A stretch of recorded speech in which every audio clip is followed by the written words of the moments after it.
Lu Keran mendekat. Menghadapi serpihan pohon hitam aneh yang telah dipotong, ia meletakkan kedua tangannya di atasnya. Transformasi nihil. Semua unsur material akan tersingkap di bawah kemampuannya dan dapat diperbanyak dengan sempurna. Namun kali ini, setelah ia merasakan struktur materi itu, ia tertegun dan tidak bisa berkata-kata. Benda ini sama sekali tidak berasal dari dunia ini. Begitu ucapan Lu Keren keluar, wajah Profesor Da Vinci dan Yang Xinxin sama-sama menunjukkan ekspresi bingung sekaligus terkejut. Keren, apa maksudmu dengan perkataan itu? Yang Xinxin menatap Lu Keren dan bertanya, materi yang tidak ada di dunia ini, bagimu itu benar-benar ada?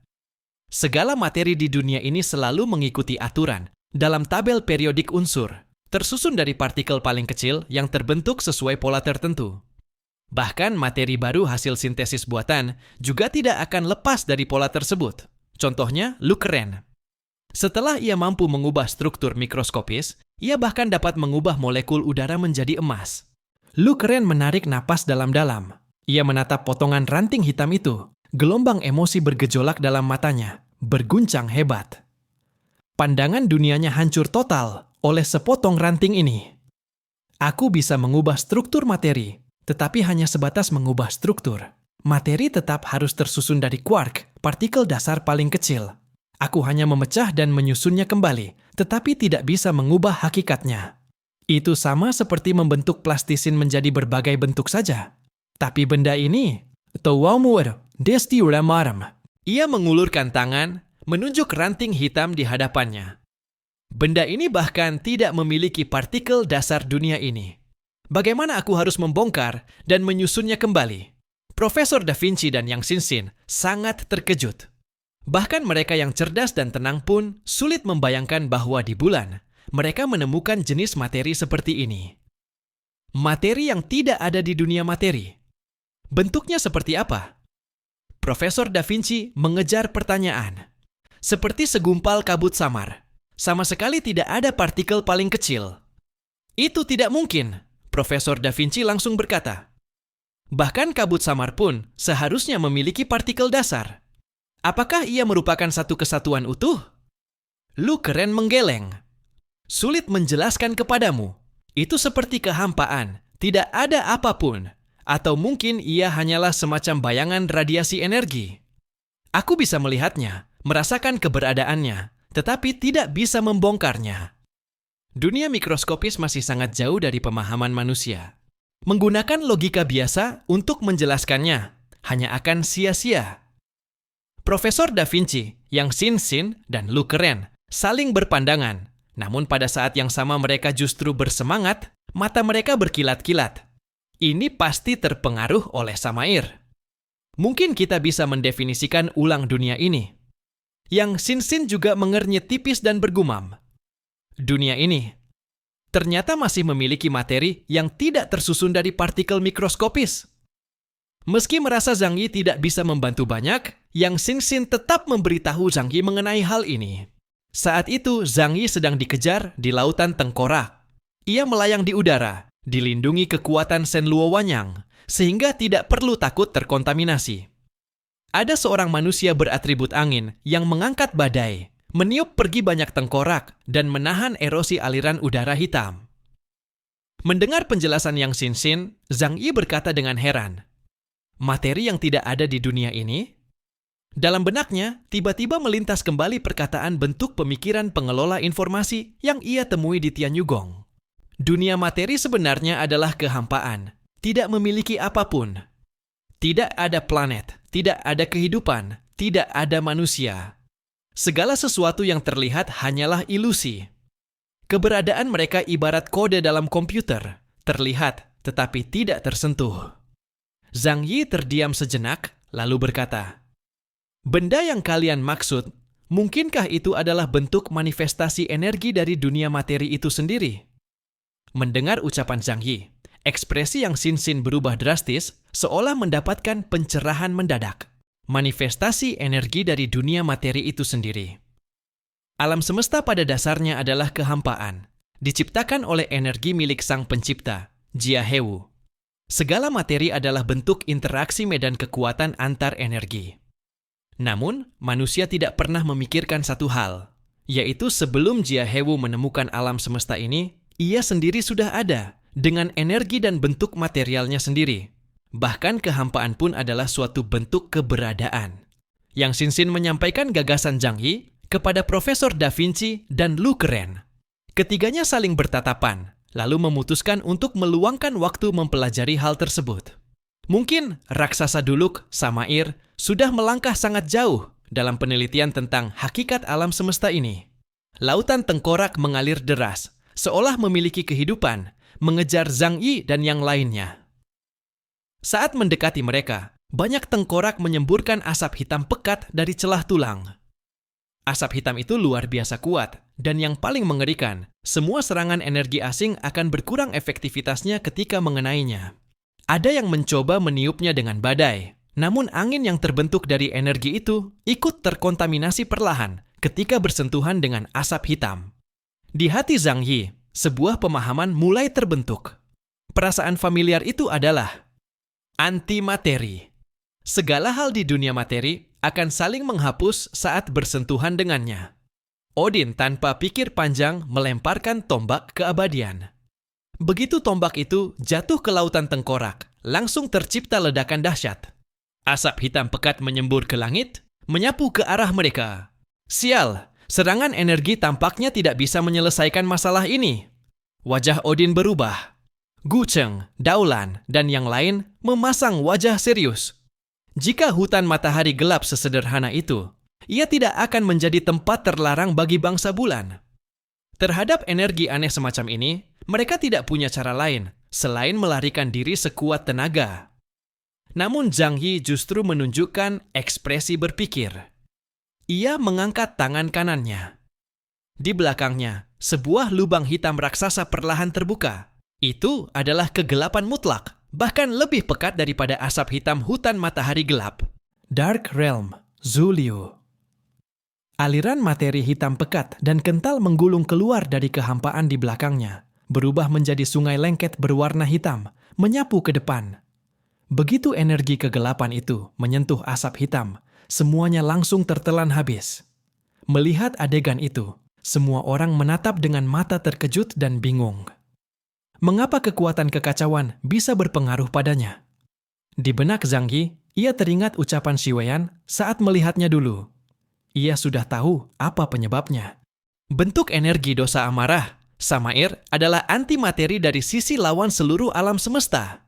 Tidak, bukan lawan alam semesta. Mungkin itulah materi asli dari alam semesta. Karena segala hal yang terlihat saat ini diciptakan oleh energi Jiahewu. Inilah sebabnya mengapa bangsa bulan, sekalipun kuat, tidak dapat melawan erosi kekuatan ini. Ibarat setetes tinta jatuh ke dalam air bening, semuanya akan berubah hitam. Sudut bibir Zhang Yi terangkat, membentuk senyuman tipis. Tempat ini memang tempat yang tepat untuknya. Tidak perlu melarikan diri. Aku tahu bagaimana menyelesaikan kabut hitam yang merepotkan ini. Zhang Yi berkata kepada semua orang. Ia menggunakan kemampuan dunia gelap melawan arus, memanggil sejumlah besar antimateri dari dalam kehampaan. Dibandingkan asap hitam yang tersebar dari tengkorak-tengkorak itu, energi materi gelapnya jauh lebih murni. Alih-alih disebut menelan, lebih tepat disebut melebur. Setelah menyerap asap hitam itu, kekuatan Zhang Yi justru menjadi semakin kuat. Boom, boom, boom! Sungai hitam raksasa, bagaikan seekor naga besar, menjulur hingga belasan kilometer, berputar melilit dan melindungi semua orang di tengah-tengahnya. Semua asap hitam yang menyentuh sungai dunia gelap langsung diserap habis oleh Zhang Yi tanpa tersisa sedikit pun. Kekuatannya semakin membesar, dan bersamaan dengan itu, sebuah dugaan dalam hatinya mulai menjadi kenyataan. Mendapatkan kekuatan dari alam semesta itu sendiri juga dapat membuat seseorang menjadi lebih kuat. Pembunuhan dan penelanan bukanlah satu-satunya jalan. Tak heran, bangsa Druk yang legendaris memakan apa saja, bahkan tanah dan sungai pun bisa mereka telan. Setidaknya, Samail dan jalannya sama dengannya. Krisis pasukan gabungan manusia sementara waktu teratasi. Mereka terpana oleh cara Zhang Yi, namun dalam hati tetap penuh kebingungan. Bahkan Raja Arthur, yang merupakan tingkat uskup hitam sekalipun, tidak bisa menghasilkan efek sebesar ini. Kekacauan? Sebenarnya apa yang sudah kau lakukan? Raja Arthur bertanya dengan sangat penasaran. Zhang Yi telah menelan sejumlah besar asap hitam. Peningkatan sifat energi itu membuat indeks kekuatannya melonjak dengan cepat. Hanya dalam sekejap, indeks kekuatannya meningkat hingga 1000 poin. Padahal, dengan kekuatannya sekarang, ia mungkin perlu membunuh seorang asing tingkat uskup putih untuk bisa mendapatkan peningkatan sebesar itu. Ia memandang seluruh hutan matahari gelap. Matanya berkilau seakan menemukan harta karun besar. Dewa besar Druk, Samael, dewa kuno yang kekuatannya satu sumber dengannya. Hanya dengan kebocoran kekuatan spiritualnya, saat tidur saja sudah memberinya peningkatan sebesar ini. Oh, tidak ada apa-apa. Hanya saja karakteristik kemampuanku memang sangat menekan tempat ini. Zhang Yi berkata datar. Gu Cheng dan Daolan, dua prajurit bangsa bulan, tampak sangat bersemangat setelah mendengarnya. Bagus sekali. Ternyata keputusan mengikuti Anda ke tempat ini memang benar.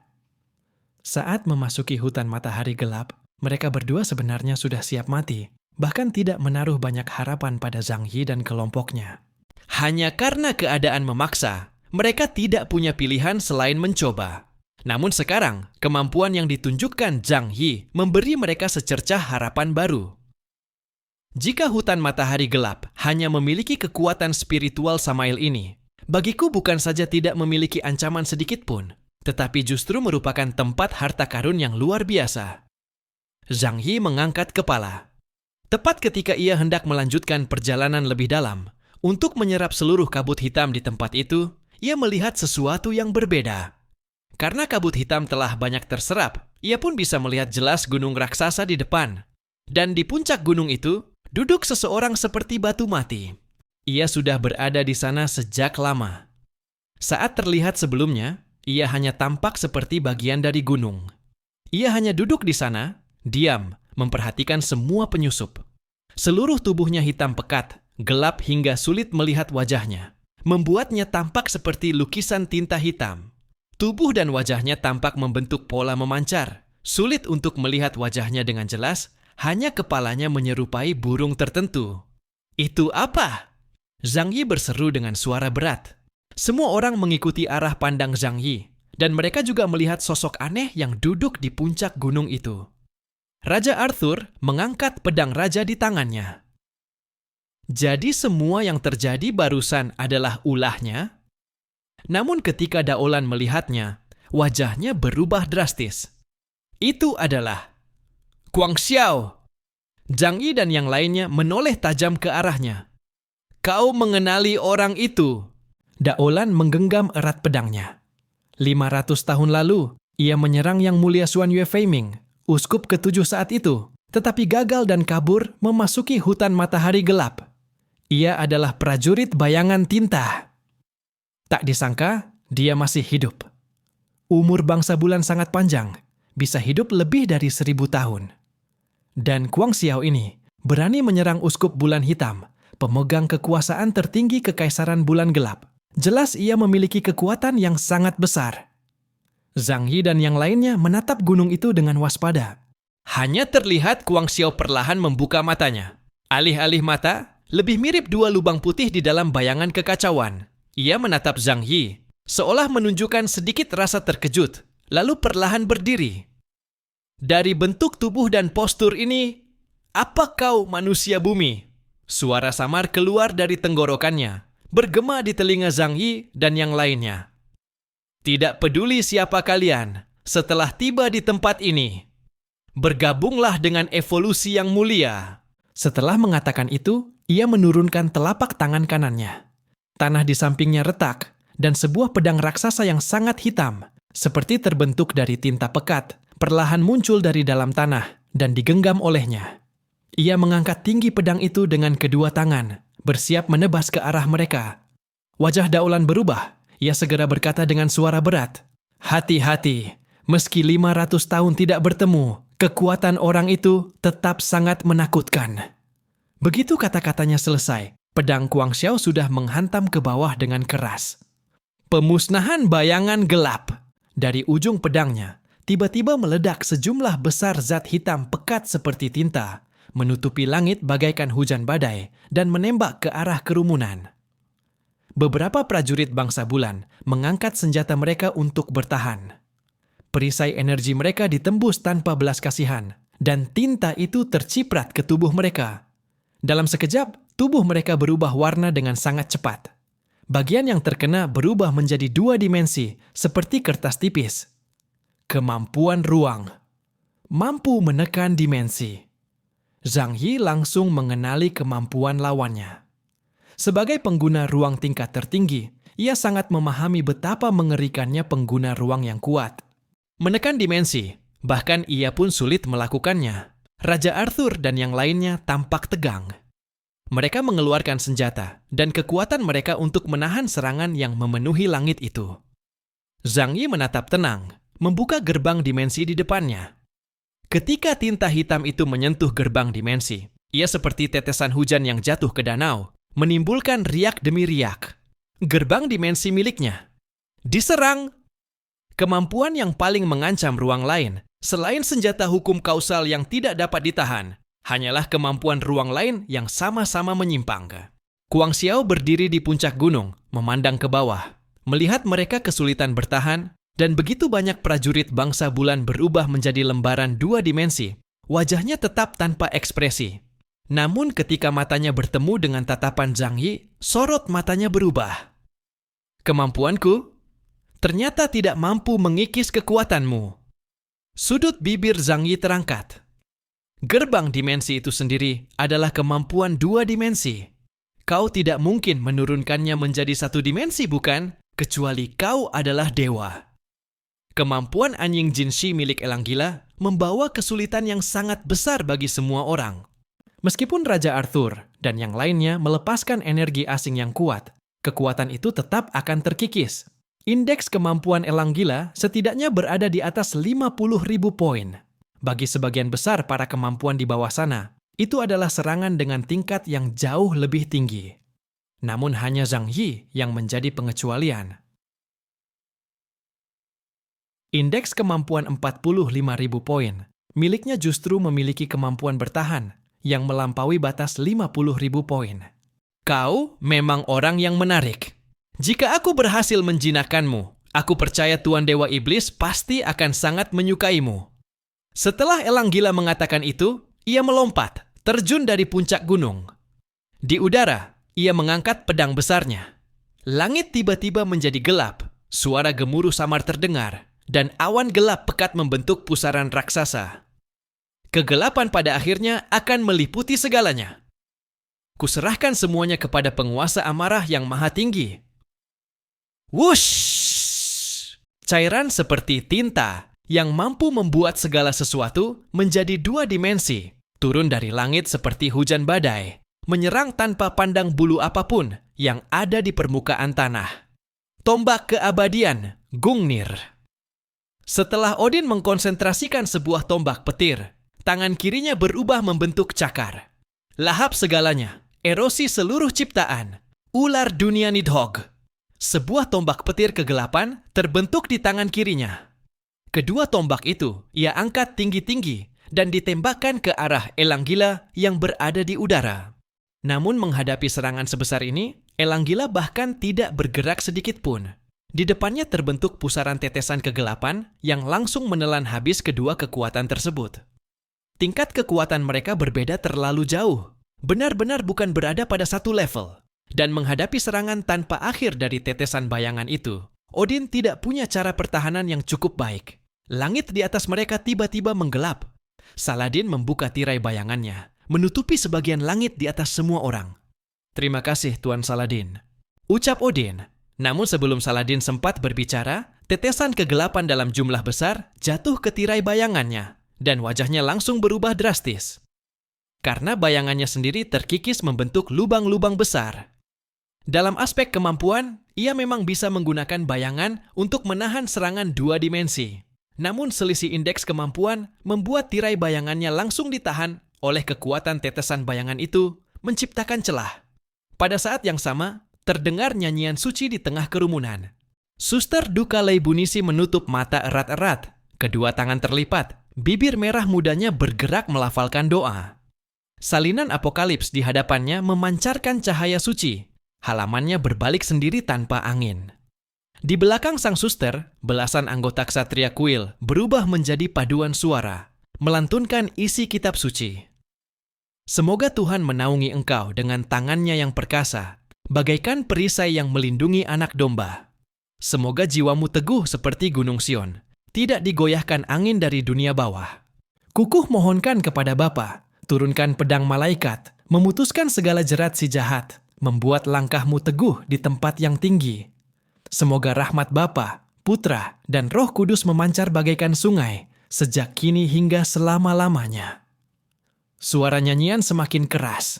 Dengan meminjam iman tak terhitung banyaknya para penganut gereja Junzeng yang tersebar dalam apokalips, terbentuklah sebuah tirai cahaya emas yang besar, menahan serangan demi serangan. Semua orang di tempat itu mengerahkan kemampuan masing-masing. Namun ketika menghadapi serangan elang gila, mereka tampak sangat kewalahan. Dan orang yang menanggung serangan utama elang gila bukanlah mereka, melainkan Zhang Yi, yang tampak paling tenang. Ia melayang tinggi di udara, Shen Luo Wanxiang melindungi dirinya. Di langit, dalam pusaran kegelapan, tinta hitam turun semakin deras, seolah ingin mengubah semua yang terlihat menjadi noda dua dimensi. Perisai Shen Luo Wanxiang Zhang Yi terbentang, menahan serangan tinta satu demi satu. Permukaan gerbang dimensi beriak, gelombangnya semakin rapat. Namun tetap saja, ia tidak mampu menembus pertahanan Zhang Yi. Pada baju zirah Dewa Pemusnah, tungku intinya kini terpasang sebuah batu energi merah. Ketika tungku membakarnya, energi kuat dan panas mengalir ke seluruh bagian zirah. Aura gelap yang menyelimuti zirah itu menguap, memunculkan ratapan jutaan arwah yang telah dikorbankan oleh Kekaisaran Wulan selama jutaan tahun. Zhang Yi mengangkat jarinya, memotong udara dengan cepat. Pemusnahan senar dimensi, potong. Elang gila belum sempat memahami apa yang terjadi. Tiba-tiba, tubuhnya yang melayang tinggi di langit terbelah menjadi dua dari bagian pinggang. Inilah kemampuan Zhang Yi. Tanpa tanda serangan, tanpa lintasan apapun yang bisa diantisipasi. Selama berada dalam jarak 5 km darinya, ia bisa meluncurkan serangan itu di mana saja. Kecuali terus-menerus mempertahankan kewaspadaan dan perlindungan di tingkat tertinggi. Siapapun bisa terpotong menjadi serpihan kapan saja. Tubuh elang gila terbelah. Raja Arthur dan yang lainnya melihat pemandangan itu, papil mereka menyempit dan mereka mengepalkan tinju secara refleks. Kekacauan? Bagaimana bisa begitu kuat? Apakah pada akhirnya jarak antara aku dan dia semakin jauh? Meski indeks kemampuan Arthur telah mencapai 42.000 poin, hatinya tetap dipenuhi rasa tidak berdaya. Sudah menang? Pada tubuh Dewa Isra, 7 tingkat emas dari 7 harta perlahan meredup satu lapis. Tanpa diketahui orang lain, ia sempat mencoba menggunakan kemampuan untuk berduel dengan elang gila satu kali. Hasilnya, ia langsung terbunuh seketika. Namun melihat Zhang Yi mengalahkan elang gila, ia menghela napas lega. Mata elang gila dipenuhi kebingungan. Dua bagian tubuhnya jatuh ke tanah. Zhang Yi berniat menggunakan gerbang dimensi untuk menangkapnya. Karena ini adalah sumber kemampuan dengan indeks setinggi 50.000 poin. Namun tepat saat itu, Daolan tiba-tiba berteriak, "Awas, dia belum mati!" Tatapan Zhang Yi menegang. Tubuh elang gila sudah sangat dekat dengannya. Di mata kirinya, jarum detik waktu bergerak, memperlihatkan segala hal yang akan terjadi dalam 5 detik ke depan. Ia melihat tubuh elang gila jatuh ke ruang dimensinya, lalu langsung meledak. Berubah menjadi tinta hitam, mengikis ruang asing itu. Zhang Yi, dengan bantuan zirah Dewa Iblis, memang mampu menaikkan kekuatannya ke batas setara elang gila dalam pertempuran. Namun dalam pemahaman terkait ruang serta kemampuan murni, ia tetap jauh di bawah lawannya. Jika saling bertarung langsung dengan kemampuan, ia pasti kalah. Tanpa ragu sedikit pun, Zhang Yi langsung melakukan teleportasi ruang untuk menjauh. 2 potongan tubuh elang gila jatuh ke tanah dan meledak seperti cairan, menyiprat kemana-mana. Tinta itu mengalir di permukaan tanah, menyebar dengan cepat, lalu sebuah tonjolan aneh muncul dari dalamnya, kembali membentuk wujud elang gila. Daolan berkata kepada Zhang Yi, kemampuan elang gila adalah mengubah tubuhnya menjadi elemen. Untuk membunuhnya, satu-satunya cara adalah menghabiskan semua energinya sampai tuntas. Bahkan para imam hitam bulan, pada masa itu pun tidak mampu membunuhnya, hanya berhasil membuatnya melarikan diri ke tempat ini. Angka-angka dingin melonjak gila di atas kacamata taktis Zhang Yi, sebelum akhirnya berhenti pada satu nilai yang membuat mata siapapun mengeras, 50.000 poin. Zhang Yi menyipitkan matanya. Untuk kedua kalinya, ia berhadapan dengan musuh berlevel ksatria. Namun tanpa dukungan sumber daya negara, dan dalam kondisi kewarasan yang runtuh, sang burung gila ini jelas jauh lebih lemah dibanding tekanan yang pernah dibawa oleh Zhenglo. Tidak, itu karena Zhang Yi jauh lebih kuat dibanding dirinya yang dahulu. Sumber daya yang ia peroleh setelah menaklukkan negara pemburu membuat kekuatannya mengalami lompatan esensial. Ditambah lagi bimbingan Ling, penggunaan kekuatannya pun meningkat pesat. Sekarang, ia mampu melawan sang burung gila.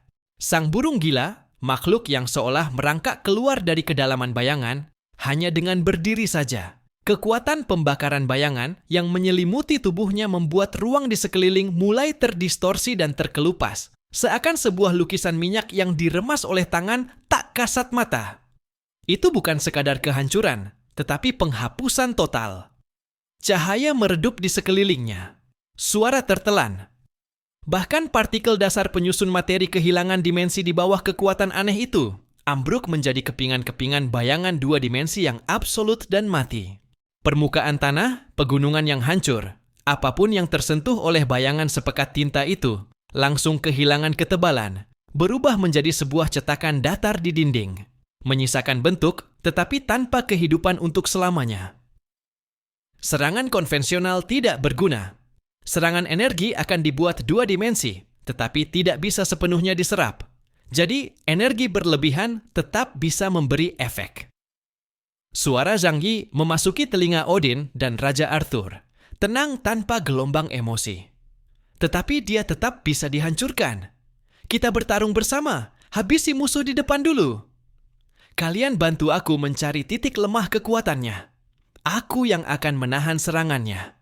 Sebagai yang terkuat di seluruh pasukan aliansi, Zhang Yi langsung mengeluarkan perintah. Siapapun yang ingin hidup harus bekerja sama dengan Zhang Yi. Odin, yang sebelumnya terpukul berat dan merasa serangannya tak berarti, sempat merasa rendah diri. Dengan angka indeks kekuatan 37.000 poin, ia tampak tidak pantas ikut serta dalam pertarungan sebesar ini. Jarak antara ia dan Zhang Yi sudah terlalu jauh. Namun Zhang Yi tetap memberinya kesempatan untuk menyerang. Bagaimanapun, satu kekuatan tambahan tetap meningkatkan peluang menang, meski hanya sekadar menjadi umpan sekalipun. Sekarang kita tidak punya jalan mundur, hanya bisa bertarung. Suara Benjamin Morgan terdengar, disertai suara gemericik khas wah lala.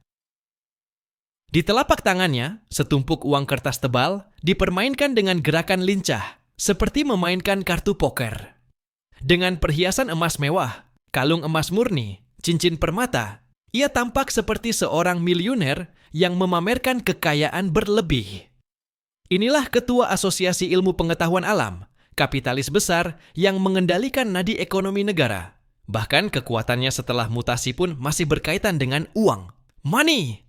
Uang adalah sumber kekuatannya. Semakin besar kekayaannya, semakin besar pula kekuatannya. Sang burung gila mengeluarkan tawa parau. Ia mengangkat tangan, ujung jarinya meneteskan bayangan pekat seperti tinta. Menjadi bagian dari seni karyaku adalah sebuah kehormatan bagi kalian. Kehormatan? Biar tombak Odin memberimu tahu apa itu putusan para dewa. Odin menggertakkan gigi. Jika tak ada jalan mundur, maka bertarunglah sepuasnya. Mata tunggalnya memancarkan kilat. Ia mengaum. Kekuatan ilahi meledak dari tubuhnya. Runa kuno menyala terang di atas sirahnya. Ia mengangkat Gungnir, tombak keabadian. Senjata legendaris yang tidak pernah meleset, kini memancarkan cahaya ilahi gelap yang menghancurkan, melesat bagai halilintar yang mengoyak langit. Arah tombak itu dilewatinya ruang berlubang, meninggalkan jejak vakum yang membara. Ini adalah serangan yang mengandung kekuatan hukum, mengunci sebab akibat, dan pasti mengenai target. Namun menghadapi serangan yang mengguncang dunia ini, sang burung gila hanya mengayun tangan dengan santai. Bayangan tinta hitam meluap seperti makhluk hidup, menyambut Gungnir. Mukjizat tidak terjadi. Hukum seolah ditelan hukum yang lebih aneh. Saat tombak ilahi menyentuh bayangan itu, kecepatannya anjlok. Cahaya dan energi dahsyatnya seketika diratakan, menjadi datar, redup, seakan dilempar ke dalam kanvas 2 dimensi.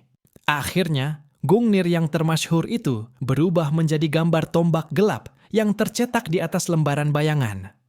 Kehilangan seluruh keilahiannya, jatuh ringan dan ditangkap sang burung gila dengan 2 jari. Lalu ia lempar begitu saja. Tidak pernah meleset? Lelucon. Di atas kanvasku tidak ada lintasan, tidak ada dimensi. Bagaimana bisa ada tidak meleset? Kalau begitu, apakah seranganku bisa melukaimu? Raja Arthur maju selangkah. Kedua tangan menggenggam pedang kemenangan dan ikrar. Cahaya emas bersinar menembus langit. Perwujudan semangat ksatria dan kehendak planet. Murni dan perkasa. Ia mengayunkan pedangnya. Sebilah sabit cahaya emas setengah bulan membelah bumi. Menyucikan semua kotoran dan menebas sang burung gila. Excalibur! Teriak Raja Arthur menggema. Cahaya pedang menerjang lurus ke arah sang burung gila. Cahaya? Hanya pigmen yang lebih mencolok. Sang burung gila tidak menghindar. Pembakaran bayangan kembali aktif. Cahaya pedang emas yang dapat menguapkan sungai, sekalipun diserap, diurai, dan diratakan seperti air jatuh pada spons.